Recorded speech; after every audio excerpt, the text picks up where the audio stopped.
This is a $200 digital camcorder you can buy right now that tries to make digital videos that look like 8mm film. And out of the box, the camera is pretty cool as it is, but I have some crazy ideas for some DIY mods that I'm going to try in this video that I think will make it a way better camera. But before I completely tear it apart, let's just look at it as it is. It's pretty fun. There's some neat touches like these manual gauges for battery life and SD card use, which reminds me of my Epson RD1 or the Nikon 35 Ti. Not very many cameras did that. There's a built-in switch for changing image filters. Some are built in, but you can also customize the filters online, change the colors and even the frame rate as you please, and then upload them to the camera, which I think is cool. There's even a zoom rocker control here, though this is digital zoom. There's no actual moving glass elements in the camera, but I did find it to mimic the look of smooth zooming pretty well. On the back, there's an EVF with a nice optic in front of it to magnify the screen and make it more immersive when you hold it up to your eye. And the fact that it has an EVF is gonna make the mods we do later way easier. It has a pretty small digital sensor. It's actually quite a bit smaller than even what's in your smartphone. So it's fun. And yeah, to be clear, this can't do anything your phone you already have can't do with just like a vintage camera app, but it's trying to give that physical, distraction-free feel. You're either inspired by it, you love it, you hate it. I don't really care. I paid $199 for it, or maybe it was slightly less on sale over the Christmas break. I think that's a little pricey for what it is, but then again, everything is nowadays. And if you compare this to that new Instax, Fuji, Evo, whatever, this thing is a steal. But like I said, I do think it can be better, so let's try our first mod. The first thing I want to do is rip this thing apart. And thankfully, this is actually pretty easy to do. Once you find all the hidden screws, like the ones under the two logo stickers on the sides that you just have to peel up. It's also a bit time consuming. I think this is the most amount of screws I've ever had to unscrew.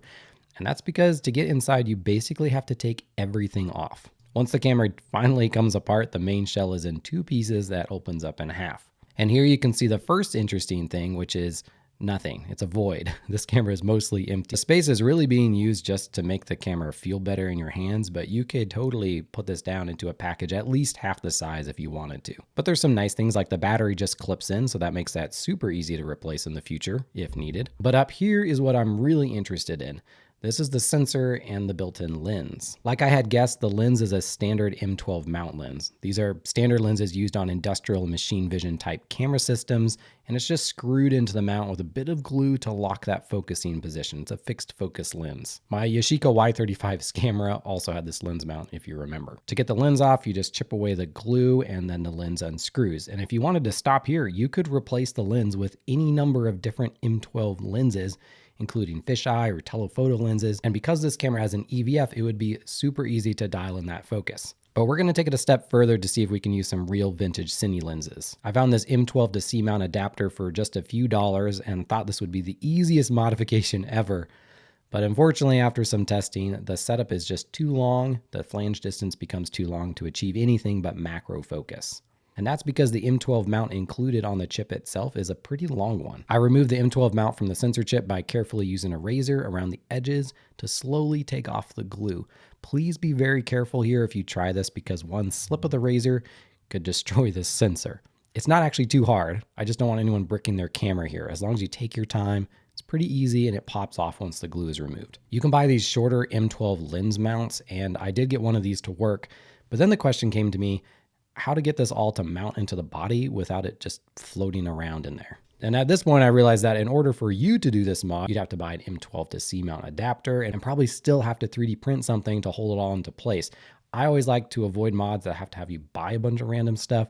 So instead, I decided just to make my own all-in-one mount and adapter. And after a couple of iterations, here's what I came up with. You screw the sensor onto the back of this adapter, and then you can attach the lens directly or a metal C-mount ring to the front and then a lens, depending if you're using C or CS lenses. Making this manual adapter myself let me dial in the flange distance for focusing, but it also gives me a secure mounting point inside the camera. And putting it all back together, it looks awesome. Here's some footage with some C-mount lenses. Not only does this give you different focal lengths to play with, you now have manual focus, so you can get some depth of field even. Because these zoom rockers are just digital zoom, I just realized you can kind of use them to help check your focus peaking, like a little manual focus magnifier to like double check your focus, you're good, and then shoot whatever crop you want. It's kind of like a built-in manual focus aid for a camera that wasn't designed to have one. Pretty cool, except you may notice a pink tint to some of these images, And that's because the original lens to this camera had an IR cut filter on the back, and without that filter, this camera can now see infrared light. And there's a couple of options here. You can try to carefully remove the filter from the lens and reuse it, or you can order a new one like I did, which is easy and cheap. Or if you want, you can shoot infrared. This is a $20 light I picked up from Amazon. It's on full blast right now, but it's infrared, not visual light. So I have to turn off the light first. And then you can see my smartphone is picking up a little bit of infrared.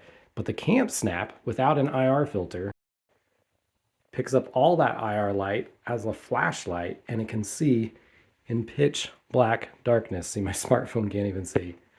But there it is. And now we have a night vision camcorder. But I have an even crazier idea. Seeing that this camera is trying to mimic 8mm film, what a better way to do that than to also mimic some obscure 50s home video camera that had a 3-lens turret, literally called the Kodak Brownie turret. This camera has 3 lenses you can choose from by simply rotating the lenses to make your selection. I quickly whipped something up in CAD. Just kidding. It took me a long time. But I really like these more mechanical problems that I've been trying to solve for lately. And that's because I decided to have this spring in the back of the adapter that is always pulling the top plate against the bottom plate. There's always tension there, hopefully locking it into position.